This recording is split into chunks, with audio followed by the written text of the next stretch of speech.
संसार में जितने भी संयोग हैं वे उत्पन्न होते हैं और विनष्ट हो जाते हैं। हम छठला में पढ़ते हैं, पाप पुण्य फल माही उपजो फिर न सही। पाप पुण्य फल माही हरत बिलखो मत भाई, यह उद्गल पर जाए उपजे फिर न सही।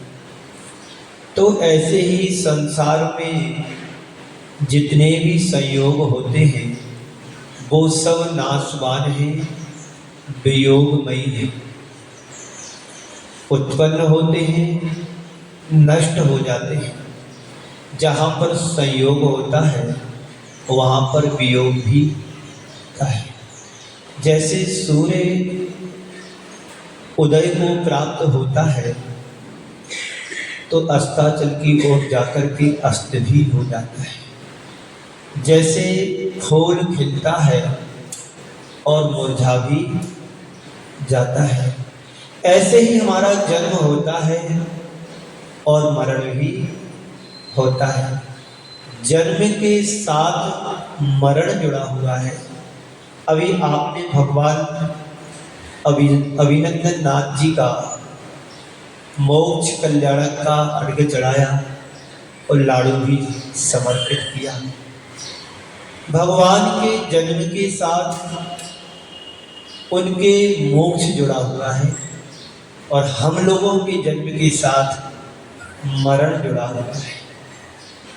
वो हमारे और तुम्हारे जैसे भी खान में पत्थर की तरह थे। वो खान से निकल करके शिल्पी के द्वारा तराशे जाने पर एक मूर्ति का आकार ले गए और हम लोग हैं अभी पत्थर के पत्थर ही हैं। वो खान से निकल कर के शान पर चढ़ गए और हमारा अभी खान में ही रहना है। तो भगवान कोई भी हो, जैन दर्शन में 24 तीर्थंकर हुए हैं। हर काल चक्र में 24 तीर्थंकर होते हैं। यदि यूँ देखा जाए तो किसी न किसी का कोई ना कोई कल्याणक रहेगा। इन कल्याणकों के माध्यम से हम अपने जीवन का कल्याण कर सकते हैं यदि करना चाहें तो। जो भाग्यशाली और पुण्यशाली होता है, जो सम्यक दृष्टि होता है, वो अवसर की तलाश करता है कब कौन सा अवसर हमारे जीवन से जुड़े, हम अपने जीवन का कल्याण कर सकें।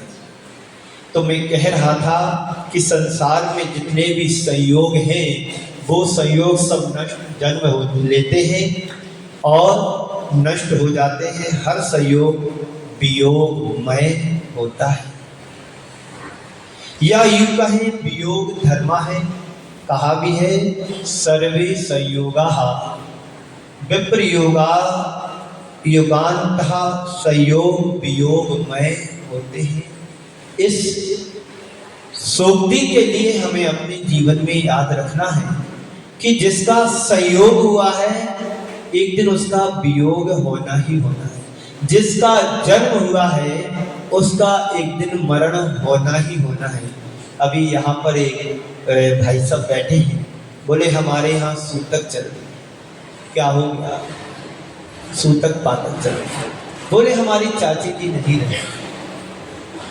मतलब इससे क्या सिद्ध होता है कि हम ये सोच नहीं पाते हैं कि कब हमारा जन्म होता है और कब हमारा मरण हो जाता है। पर ये जो बीच का पड़ाव है, इस पड़ाव में हम सब के लिए अपने आप को संभालने की जरूरत है। जन्म के साथ मृत्यु, संयोग के साथ वियोग और लाभ के साथ हानि और प्रसन्नता के साथ खिन्नता जुड़ा हुआ है। एक प्रकृति का नियम है। इन चीजों को यदि हम समझ लेते हैं तो तो फिर हमें ज्यादा दुखी होने की जरूरत भी नहीं है और उपदेश देने और सुनने की भी जरूरत नहीं है। जब नियति ही ऐसी है, ऐसा होना ही है, तो फिर दुखी हम क्यों होते हैं? जन्म के समय हम खुशियां मनाते हैं और मृत्यु के दिनों में या मृत्यु के समय हमारे जीवन में मातम छा जाता है। ऐसा क्यों होता है? ऐसा इसलिए होता है कि हमारी अज्ञानता है, हम उसको समझ नहीं पाते हैं कि जन्म के समय जब हम खुशी मनाते हैं तो जन्म के साथ हमारी मृत्यु की तारीख भी सुनिश्चित हो जाती है। संसार में दो ही चीजें हैं, एक निश्चित, एक अनिश्चित। जन्म निश्चित है, मरण अनिश्चित है, कब हो जाए पता नहीं। किसी की तारीख है मरण की कि इस तारीख को मरना ही है? बोलो, सुन रहे हो ना आप लोग? किसी की तारीख निश्चित है कि हमें इस तारीख को मरना है। जन्म की तारीख तो निश्चित हो जाती है कि 9 महीने बाद उसका जन्म होना ही होना है। अब तो डॉक्टरों से मिलकर के तारीख भी निश्चित कर लेते, भले 8 दिन उसको अस्पताल में रख देंगे, उसके जो भी प्रक्रिया उसमें रख देंगे, पर उसी तारीख पे जन्म करा देंगे। पर मरण की ऐसी कोई तारीख है कि हम इसी दिन मरना है जिस दिन जन्म हुआ था। एक वजीर था, एक वजीर था और वजीर के माध्यम से कुछ गड़बड़ हो गया तो उसके राजा ने, अकबर ने उसको सूली पे चढ़ने का आदेश दे दिया। तुमने गड़बड़ किया है, अब तुम्हें मृत्यु दंड मिलेगा और तुम्हें इस तारीख को सूली पर चढ़ना है। तारीख नजदीक आई, राजा ने अपने मंत्रियों से कहा कि जाओ उसको देख कर के आओ, वजीर के लिए कैसी हालत है, क्योंकि उसको कल तारीख में मृत्यु पर चढ़ना है, सूली पर चढ़ना है। देखते हैं कि वहां पर तो नाच गान चल रहा है, देखते हैं कि वहां पर नाच गान चल रहा है और मंत्रियों ने जाकर के कहा कि देखो अब तुम्हारी कल तारीख है, सूली पर चढ़ने के नाच गान क्यों हो रहा है, इसको बंद किया जाए, ये तो मातम का दिन है। वजीर ने कहा कि नाच गान चालू रखो, जब मुझे मरना होगा तब मरूंगा, आज से मरने की मुझे कोई जरूरत नहीं है। आज तो मेरा जन्मदिन है और आज से नाच गाना जारी रखो, चालू रखो। जब मरेंगे तब मरेंगे, मरने के पहले क्यों डरूं मैं और क्यों मरूं? नाच गाना चालू रहा। वापस मंत्री लोग जाते हैं, राजा ने पूछा कि क्यों भाई, उसकी हालत क्या है? तो वे दोनों मंत्री अपने राजा से कहते हैं कि राजन, वहां का नजारा तो कुछ और ही है। कैसा है? बोले वहां तो नाच गान चल रहा है और लगता ऐसा है जैसे कई सदियों के बाद किसी का जन्म हुआ हो। राजन ने सोचा कोई बात नहीं, जो जीना जानता है उसे कोई मार नहीं सकता है, जो जीना जानता है उसे कोई मार नहीं सकता है। तो बंधु, हमें जीवन मिला है, जब मरेंगे तब मरेंगे, लेकिन मरने के पहले हम क्यों मरेंगे?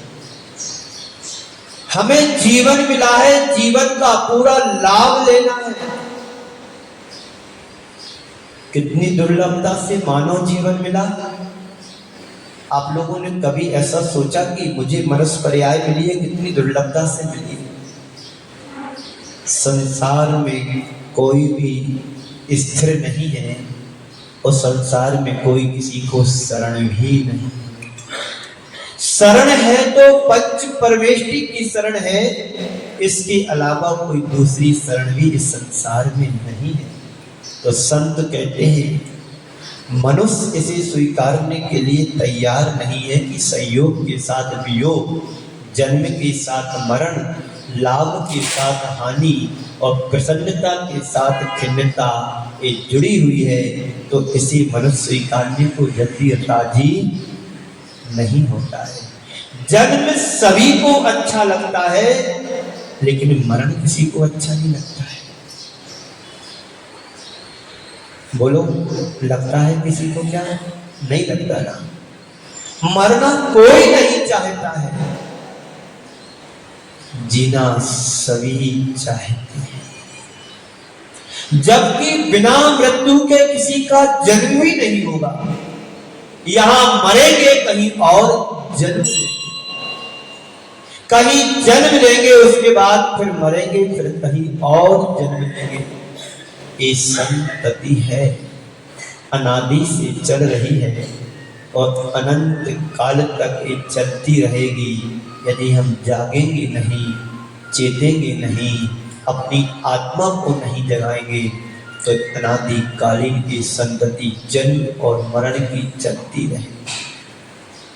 इसलिए जन्म के साथ मरण का और संयोग के साथ वियोग का इस संयोग जुड़ा हुआ है।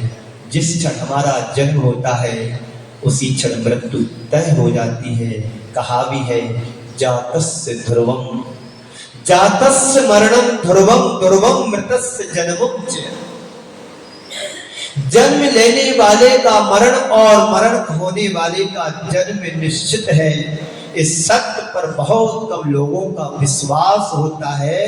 जिसका इस सत्य पर विश्वास होता है, वो जन्म मृत्यु के, संयोग वियोग के और लाभ हानि में, प्रसन्नता और खिन्नता में रंच मात्र भी विचलित नहीं होते। उसे पता है कि मेरा ऐसा होना ही है, तो हम इसमें विकल्प क्यों करें? विकल्प कौन करता है? जिसको अपने आप पर विश्वास नहीं होता है। एक विद्यार्थी है, उसने एग्जाम दिया, परीक्षा दी। अब वो भगवान के सामने जाकर के प्रार्थना कर रहा है, हे भगवान मुझे पास करा दो, हे भगवान मुझे पास करा दो। एक बार ऐसा हुआ, एक बालक आकर के भगवान के सामने कह रहा है बार बार, हे भगवान भारत को मुंबई की राजधानी बना दो, भारत को मुंबई की राजधानी बना दो, भारत की मुंबई की राजधानी बना दो। यहाँ के अध्यक्ष आकर के उस बालक से पूछते हैं कि क्यों, क्या बक रहा है कि भारत की, मुंबई को भारत की राजधानी बना दो, मुंबई को भारत की राजधानी। तो यहाँ के अध्यक्ष साहब ने उससे पूछा, तुम्हें मिलेगा क्या? भारत की मुंबई राजधानी बन जाएगी, मिलेगा कैसे? तुम्हें क्या मिलेगा? बोले, किसी को मिले ना मिले, पर मेरे को तो मिल जाएगा, क्योंकि मैंने गलती से भारत की राजधानी दिल्ली की जगह मुंबई लिख दिया। धोखे से दिल्ली की जगह मैंने मुंबई लिख दिया है, तो मैं भगवान से कहता हूं कि भगवान भारत की राजधानी मुंबई बना दो। बंधुओं, ये उस बालक की ही कहानी नहीं है, यहाँ जितने बैठे सबकी कहानी यही है। जो व्यक्ति जहां जाता है वहीं रम जाता है, और ऐसे रमता है अब उसको पता ही नहीं कि मुझे यहाँ से भी छूटना पड़ेगा। कल मैंने आप लोगों को से कहा था कि संसार में हर व्यक्ति जोड़ता है, जन्म से लेकर के मरण के पहले तक एक ही काम उसका रहता है, जैसे बने तैसे संग्रह करो, संग्रह करो। भाई साहब थोड़ी आवाज को फ्री करो, हमें खिंचाव हो रहा है ना? हाँ, इसलिए हमने आपकी साउंड को बुलवाया किसी स्पेशल कि दीपक साउंड वाले को बुलाओ, उसकी सर्विस अच्छी है ना? आप कंजूसी आवाज खोलने में करोगे तो हमारी फिर सीमा समाप्त हो जाएगी और जीवन भी समाप्त हो सकता है।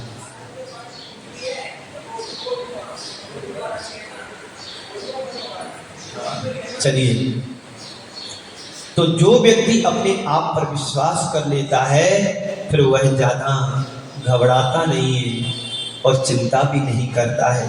तो जन्म में ज्यादा जश्न नहीं मनाओ और मृत्यु में मातम नहीं। और जो इसे नहीं जानते हैं उन्हें मृत्यु से बड़ा भय लगता है, डर लगता है। आप गाड़ी चलाते हैं और पहली बार गाड़ी सीख कर के चला रहे हैं तो जो साथ में बैठते हैं वो कहते भाई साहब जरा धीरे से चलाना, भाई साहब जरा धीरे से गाड़ी चलाना। अब वो अच्छे से गाड़ी चला रहा है और तुम्हारे अंदर भय भरा हुआ है, कहीं एक्सीडेंट ना हो जाए, कहीं ऐसा ना हो जाए, कहीं वैसा ना हो जाए। अरे ये पॉजिटिव सोचो कि कितनी अच्छी गाड़ी चला रहा है, बहुत अच्छी चला रहा, आप चलाइए, बिंदास चलाइए। तो इस तरह की पॉजिटिव थिंकिंग उसके हृदय में भर देते हैं तो कुछ बिगड़ने वाला नहीं है। और नेगेटिव सोच भर देते हैं तो घटना नहीं घटना होगी तो घट जाती है। तो मनुष्य के जीवन में अनेक प्रकार के भय होते हैं, उनमें सबसे बड़ा भय है मृत्यु का भय, मौत का भय। मृत्यु का भय, मरण का भय, मौत का भय।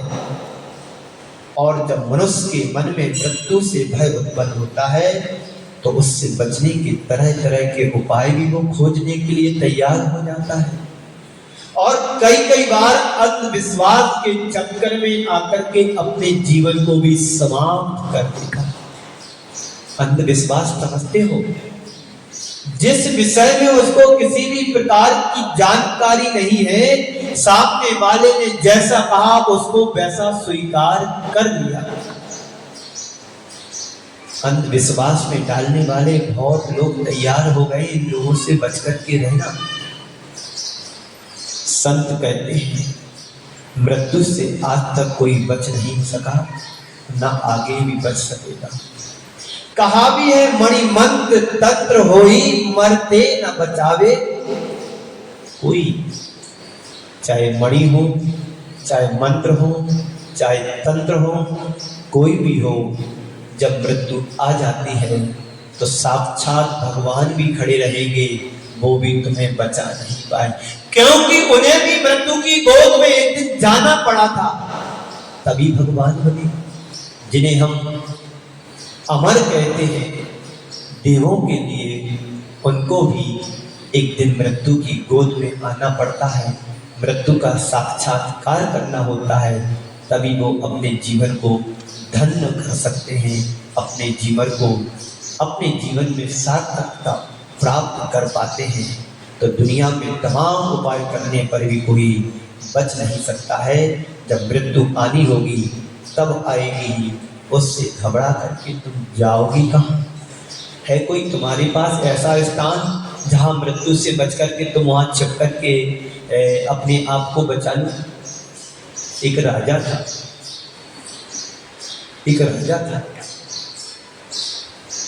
राजा किसी संत के चरणों में पहुंचे। संत बड़े पहुंचे हुए थे, ज्ञानी पुरुष थे, और संत के सामने जाकर के वो राजा अपने राज्य की, सत्ता की, जनता की, सबकी प्रभुता के बारे में बखान कर रहा था। संत उसकी बात को सुनकर के उकता गए कि क्या है, सब सुनाता चला जा रहा अपनी अपनी। संत को लगा इसको इस तरह से समझाया जाए कि जिससे इसकी आंखें खुल जाए।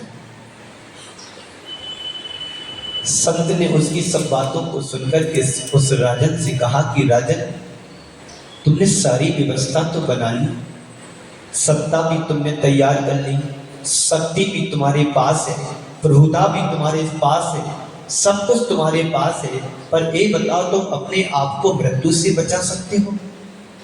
ये बताओ कि तुम अपने आप को मृत्यु से क्या बचा सकते हो? माना कि मृत्यु अभी तुम्हारे पास आ जाए तो तुम अपने आप को बचा लोगे? हाँ गुरुदेव, मैंने मृत्यु से बचने के लिए भी इंतजाम कर लिया है। कर लिया? ठीक है, अब अपने आप को संभालो, मृत्यु तुम्हारे सामने आने वाली है। हाँ, मृत्यु मेरी आने वाली है। हाँ बिल्कुल, 1 घंटे में मृत्यु तुम्हारे पास आएगी और तुमको लेकर के चली जाएगी। क्या गुरुदेव सही बोल रहा? मैं सही बोल रहा हूं, झूठ तो कभी बोलता ही नहीं हूं, क्योंकि एक दिन मेरे को भी संसार से जाना है, मेरी को भी मरना है। इसलिए अब आपकी मृत्यु सामने आने वाली है। अब आप चाहो तो अपने आप को बचा लो। है कोई तुम्हारे पास उपाय? तो राजन कहता है, हाँ गुरुदेव, मेरे पास एक तेज दौड़ने वाला घोड़ा है, मैं उस घोड़े पर सवार होऊंगा और अपने नगर से बहुत दूर चला जाऊंगा। मृत्यु यदि आएगी भी तो हमारे घर के एड्रेस पर आएगी, गली नंबर 16, मकान नंबर 32, फलाने चंद का मकान है। राजन अपने घोड़े पर सवार होता है, घोड़े पर सवार होता है, दूर चला जाता जंगल में, और थका हारा होने के कारण वो एक घनी छाया के नीचे वृक्ष से घोड़े से उतर करके बैठता ही टिकता ही। तभी पीछे से किसी ने उसे आकर के जकड़ लिया, उसके बालों को पकड़ लिया। पीछे मुड़कर के राजा देखता है कि तुम कौन है यहां पर, इस भयानक घने जंगल में तुम कौन? तो वो परछाई कहती है, मैं यमराज हूं, यमराज। अरे तुम तो मेरे घर लेने के लिए जा रहे, तुम इधर जंगल में कहां आ गए? अच्छा हुआ राजन, मैं तुम्हारे घर जा रहा था, तुम अच्छा हुआ चल कर के मेरे पास आए। बंधुओं, हम मृत्यु से जितनी दूर भागेंगे, मृत्यु उतनी हमारे नजदीक आएगी। इस सत्य पर जिसको विश्वास हो जाएगा, उस दिन तुम्हें मृत्यु से डर और भय नहीं लगेगा। मरना है तो मरना है, चाहे राजा हो या रंग। मणि मंत्र तंत्र होई, मरते न बचावे, घोड़ा भी नहीं बचा पाया, घोड़े पर सवार होने वाला भी नहीं बचा, और एक दिन घोड़े को भी नहीं बचना, उसकी भी मृत्यु आएगी, वो भी मरेगा। सबको मरना है, जिन जिन ने जन्म लिया है उन सबको मरना ही है। तो मृत्यु से बच नहीं सकते, लेकिन संत कहते हैं मृत्यु के आतंक से बच सकते हैं, मृत्यु के भय से बच सकते हैं। जब मरना होगा तब मरेंगे, अभी से डरने की क्या बात है? ऐसा तो कोई नई बात तो है नहीं कि हमें पहली बार जाना है। हर जीव ने अनंत बार जन्म मरण किया है। आप छह ढाला में पढ़ते हैं, क्या पढ़ते हो? एक श्वास में 8-10 बार जन्म मरण भरियो, एक श्वास में अनंत बार 18 बार जन्म मरण कर लेता है। जब तक निगोद पर्याय में ये जीव रहता है, वहां पर अनंत बार उसका जन्म मरण हो जाता है। तो फिर हम क्यों मृत्यु से डरें? कोई नहीं डर सकता, डरना नहीं है और डराना भी किसी को नहीं है। तो आतंक से बचने के लिए हमें 12 भावनाओं का चिंतन करना चाहिए। 12 भावनाएं जो हमारे जीवन को अंदर से मजबूत बनाती हैं, वैराग को उत्पन्न करने वाली होती है। कहा भी है, वैराग को पावन माई, चिंतो अनुप्रेक्षा भाई। वैराग को उत्पन्न करने वाली माँ की तरह हमें संरक्षण देने वाली 12 भावनाएं हैं। इन भावनाओं का हम चिंतन करें, मनन करें, तो कहते हैं संसार में कोई किसी की शरण नहीं है। जिनको हमने शरण माना है उनसे भी हम दुखी होते हैं। आपने अपने परिवारजनों को शरण माना था और वो भी एक दिन जब छोड़ करके चले जाते हैं तो आप उनकी जाने पर दुखी होते कि नहीं होते? तात्कालिक दुख तो होता ही होता है, क्योंकि संसारी प्राणी मोही प्राणी है और इस मोह के वशीभूत होकर के संयोग वियोग में, लाभ में, हानि में, संयोग में, वियोग में, जन्म में, मरण में, जय में, पराजय में, प्रसन्नता खिन्नता में दुखी होता ही होता है। जब तुम्हें समझ आ जाए कि सब संसार है, संसार की परिणति ही ऐसी है, तो फिर आप दुखी नहीं होंगे। मरने से कोई बच नहीं सकता है, इसलिए मरने से डरो मत, क्योंकि ये जीवन की एक अनिवार्य घटना है। आचार्य भगवंत कहते हैं, एक छोड़ पर हमारा जन्म है तो दूसरी छोड़ पर हमारा मरण है। जन्म के समय की हमारी एक अवस्था है, एक छोटा सा शिशु, और जब वृद्ध हो जाते हैं, 90-95 साल को पा लेते हैं, तो दूसरी छोड़ पर हमारा जर्जर दिखता हुआ, हांफता कांपता हुआ, जीर्ण शीर्ण एक रूप दिखाई देता है। बोलो देता कि नहीं देता? यहाँ पर एक दादाजी बैठे 84-85 साल के, इनसे पूछो तुम्हारा बचपन याद करो और आज बुढ़ापा याद करो, तो एक छोर पर हमारा जन्म लेता हुआ सूर्य की तरह खिलता हुआ एक रूप दिखाई देता है, तो दूसरी तरफ ढलता हुआ सूर्य की तरह एक वृद्ध रूप दिखाई देता है। लेकिन बीच का जो जीवन होता है बड़ा कष्टदायी होता है। संसार में हर प्राणी के जीवन में कोई ना कोई दुख दर्द कष्ट लगा हुआ है। कोई तन दुखी, कोई मन दुखी, कोई धन दुखी, थोड़े थोड़े सब दुखी। इस संसार में एक सुखी है तो प्रभु का भक्त है, राम का दास। राम का दास यानी अपनी आत्मा का अनुसरण करने वाला,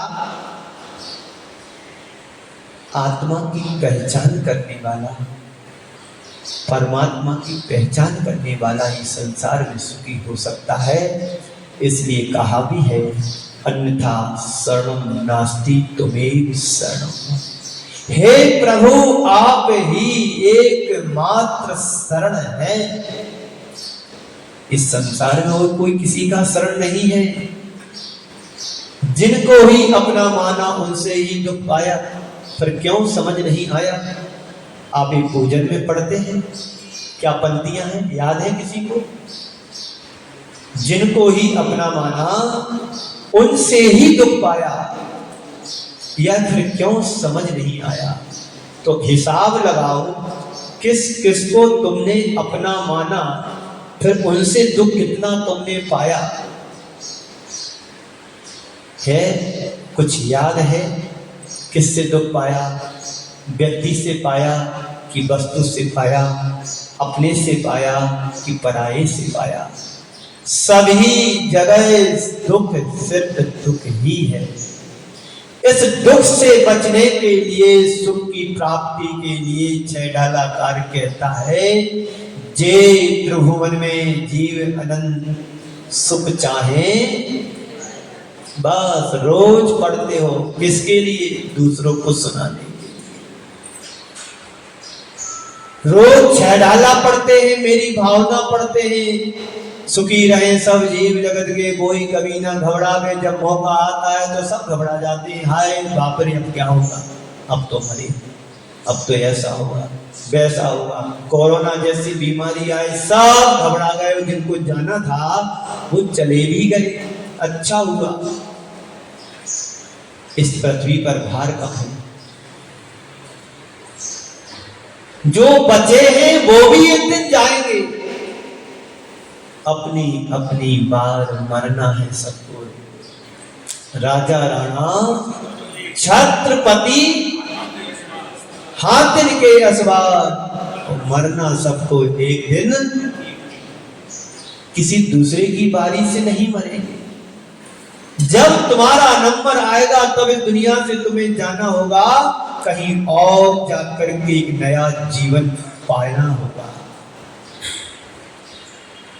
संसार में न काया अमर है ना माया अमर है, अमर जो है आत्म तत्व शाश्वत है। उसकी पहचान करो, उसको पाने के लिए प्रयास और पुरुषार्थ करो। सुबह कितने सारे लोग अभिषेक में पुजारी बनकर के आए थे, एक एक करके सब खिसक गए, ये भी खिसकने वाले थे। मैंने थोड़ा शक्ति बरती कि भाई जी 2500 रुपये दिन का ये सिस्टम लगाया, तुमने लगवाया, इसकी कीमत तो निकालो। अरे एक एक व्यक्ति सुनेगा तो 50-50 रुपये 100-100 रुपये अपनी जेब से निकालेगा, तो मंदिर पर एक भार नहीं आएगा, तुम्हारा एक दिन का खर्चा निकल गया। क्या 25 व्यक्ति मिलकर के 100-100 रुपये गुल्लक में डाल दो, एक दिन का खर्चा निकल गया। कमेटी का पैसा नहीं लगेगा, कमेटी का नहीं है तो मंदिर की व्यवस्था का है, लेकिन एक सिस्टम है, व्यवस्था है। यदि व्यक्ति ऐसा करना चाहे तो बहुत अच्छे तरीके से कर सकता है, किसी को भार नहीं लगेगा, एक निर्भार व्यवस्था का चयन हो जाएगा। तो मैं कह रहा था कि एक छोर पर हमारा जन्म दिखाई देता है तो दूसरी छोर पर मृत्यु खड़ी हुई तैयार रहती है। जन्म के बाद मरण और मरण के बाद जन्म, ये जीवन में चलता रहेगा। गाड़ी को रोकना नहीं है, चलाते रहना है। और गाड़ी तुमने रख दी तो जाम हो जाएगी, जंग लग जाएगी, और जंग लड़ते रहोगे तो जीवन स्वस्थ और सुंदर बना रहेगा। जब मरना होगा तब मरेंगे। काल सिंह ने मृग चेतन को घेरा भव वन में, और नहीं बचावन हारा कोई, यो समझो। कहां समझो? पड़ोसी के घर में। भगत सिंह पैदा हो तो पड़ोसी के घर में हो, हमारे घर में नहीं। सूली पर कौन चढ़ेगा? पंडित जी चढ़ेगा। चंद्रशेखर आजाद हो तो किसके घर में? पड़ोसी के घर, अपने घर में नहीं। हमारे घर तो राजा बेटा है, राजा घर। तो काल रूपी सिंह ने भव रूपी संसार रूपी जंगल में आत्मा रूपी हिरण को जकड़ दिया है, पकड़ दिया है। नहीं बचावन हारा कोई, अब तुम्हें कोई बचाने वाला नहीं है। मृत्यु सामने आ जाएगी, सारे परिजन बैठे हैं, खड़े हैं, फिर भी तुम्हें बचा लेंगे क्या? वो चाची तुम्हारी गई तो भतीजे भी तो होंगे सामने, और चाचा जी भी तो होंगे सामने।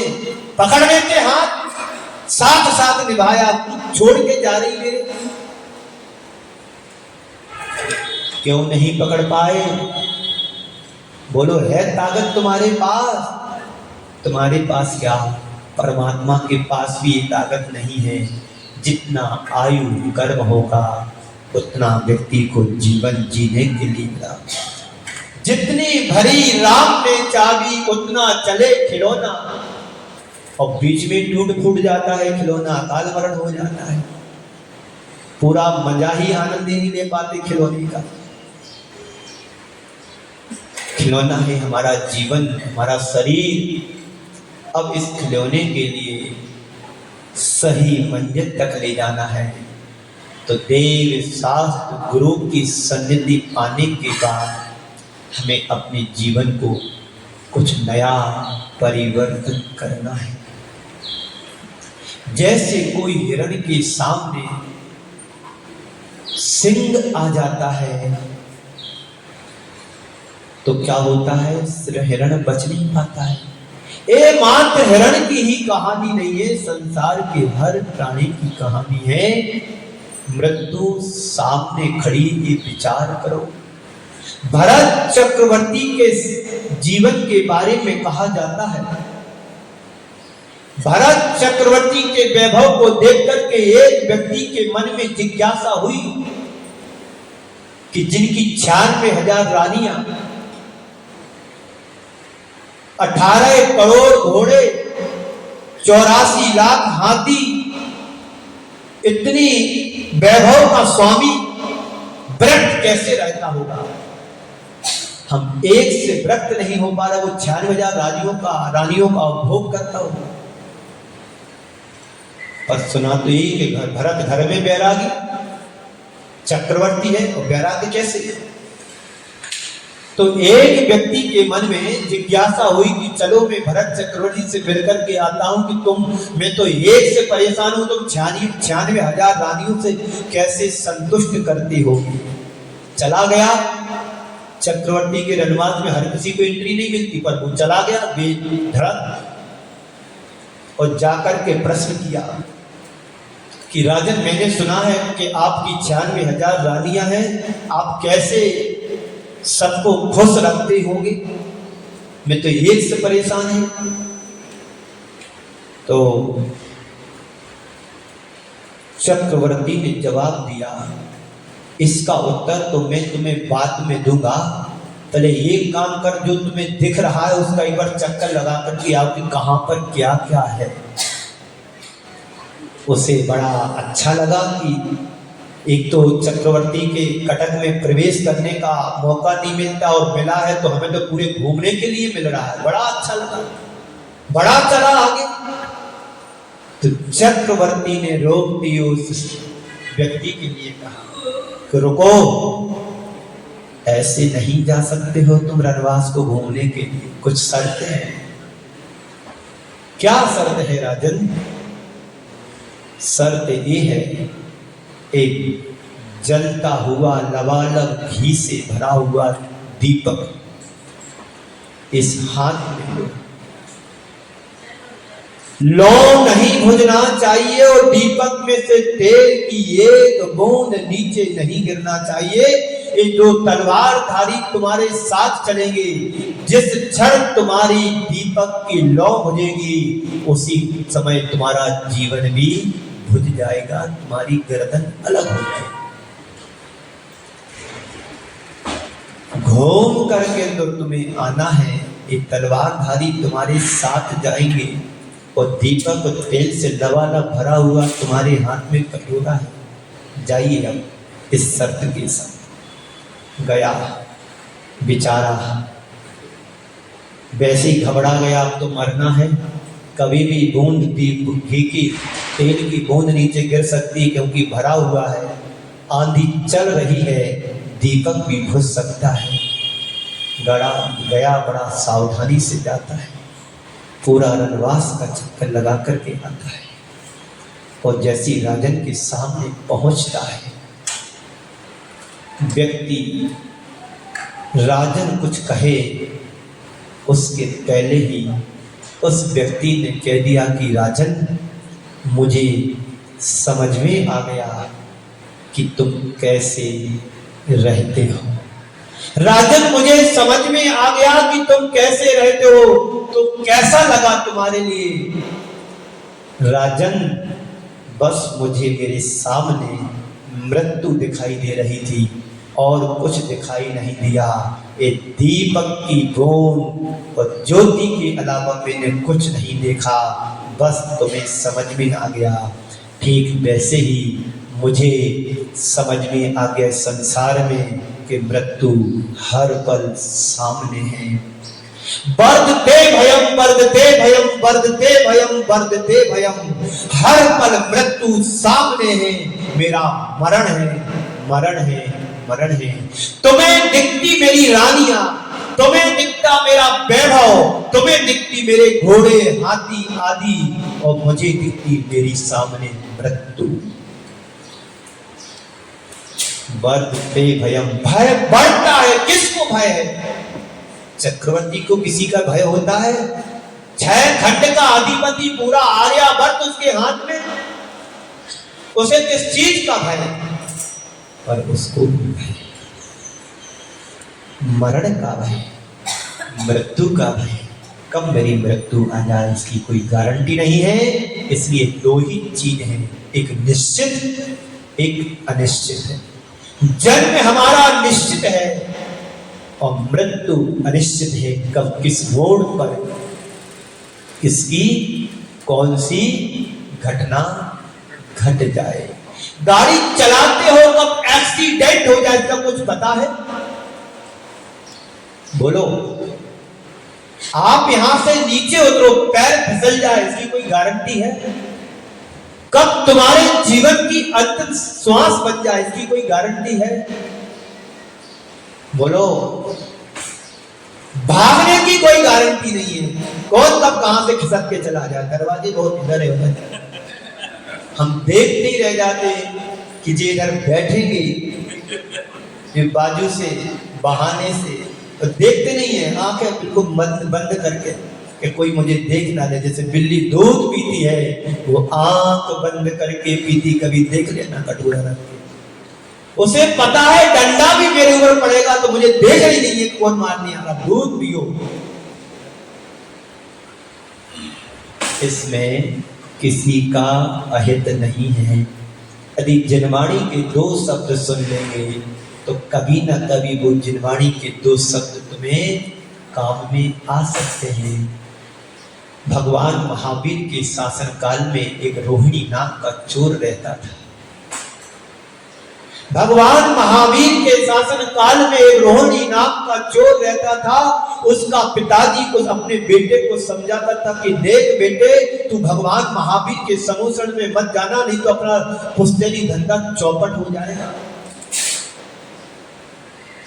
पिताजी की बात उसने मानी और संकल्प लिया कि मैं महावीर के समूषण में उसकी वाणी को नहीं सुनूंगा। एक दिन चोरी करके भाग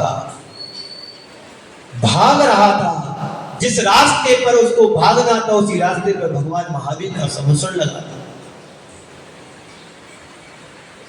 अब क्या करें, पीछे जाते तो सैनिक पकड़ेंगे, सजा होगी, मृत्यु दंड मिलेगा। राजघराने की चोरी की है, ऐसी वैसी चोरी नहीं। चोर भी पहले के बहुत ईमानदार और भव्य जीव होते थे। वो तो कर्म है, किसको किस गली में ले जाए, कर्म खिलाने के लिए, घुमाने के लिए।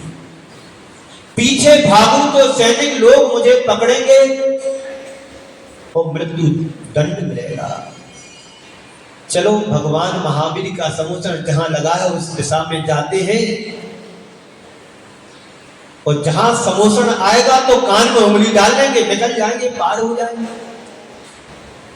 अब था क्या कि जैसे आगे बढ़ा उसे ठोकर लगी, गिर गया, वहीं मूर्छित सा होने लगा।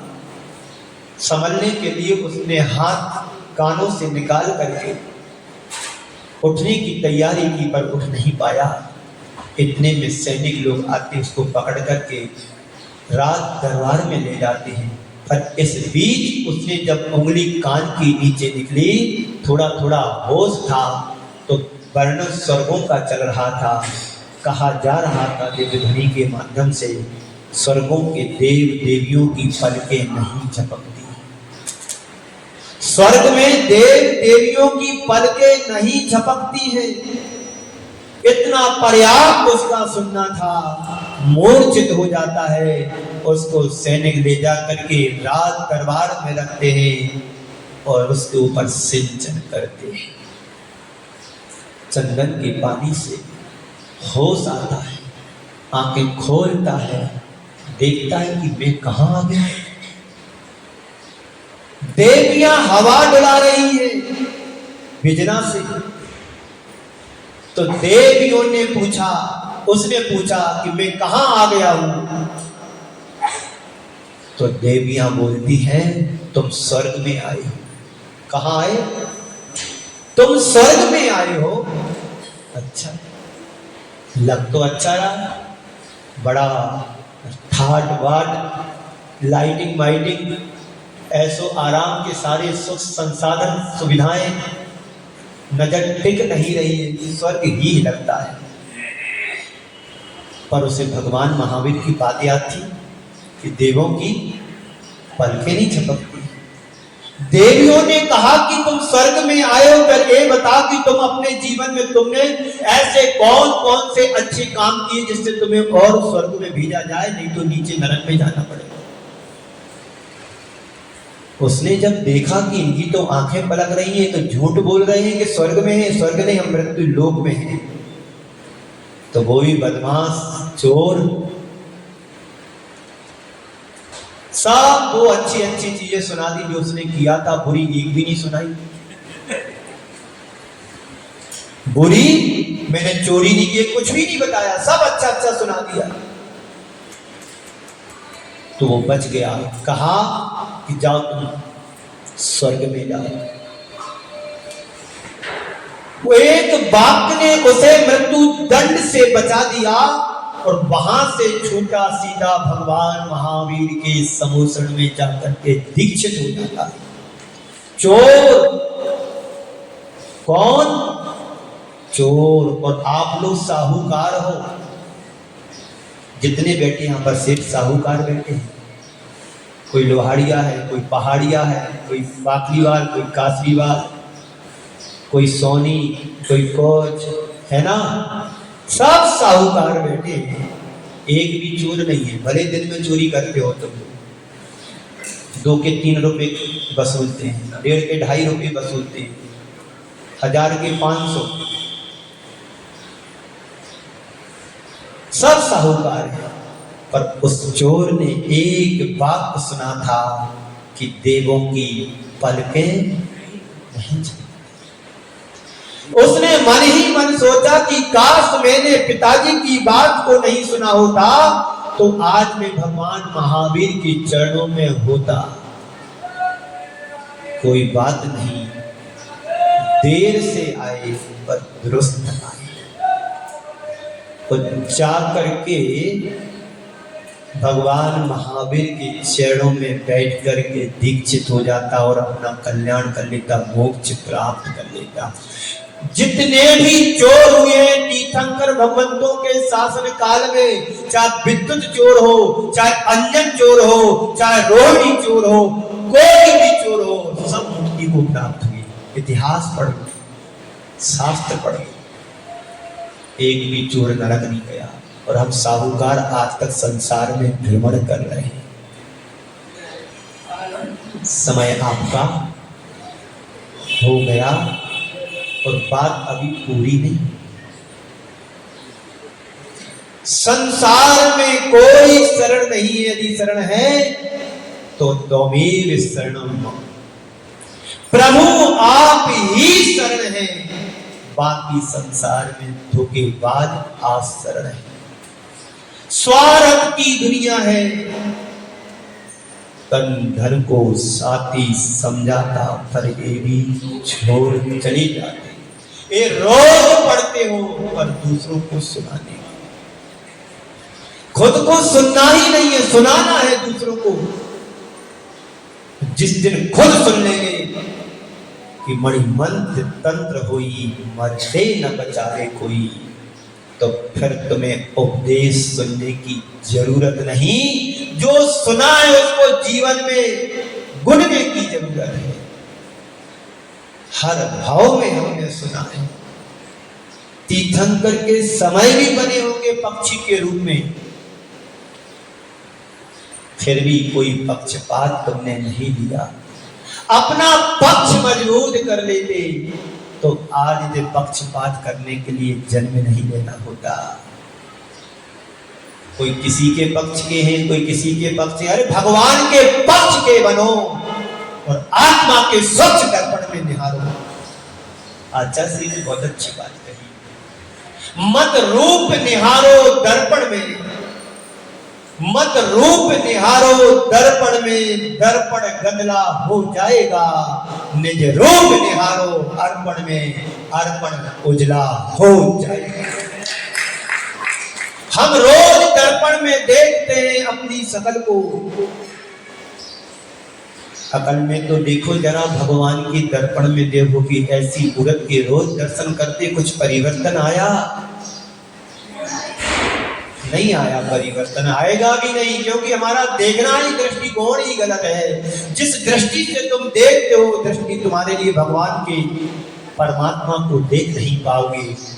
मूर्ति को देखते मूर्तिमान को देखने का प्रयास करो, परमात्मा को देखते हो परमात्मा की आत्मा को देखने का श्रद्धान मजबूत करो, तो तुम्हें किसी के उपदेश की जरूरत नहीं पड़ेगी।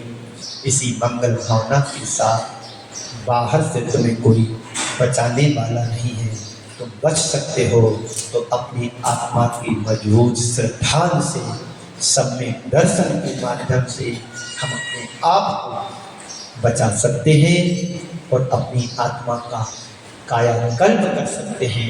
इसी मंगल भावना के साथ आप सभी को विराम देता हूँ, इन गुरुदेव को नमन करते हुए।